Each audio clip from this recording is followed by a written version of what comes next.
Hello, in front of me I've got CS2. In this video I'll show you how to adjust max acceptable bandwidth.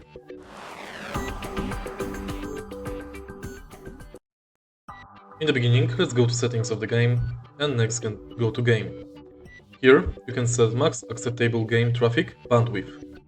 You can set it between unrestricted, extremely restricted, below 1 Mbps, 1.5, up to 2, up to 2.5, 3 Mbps and 4 Mbps. This function allows to specify game traffic bandwidth that online game servers send to you during gameplay.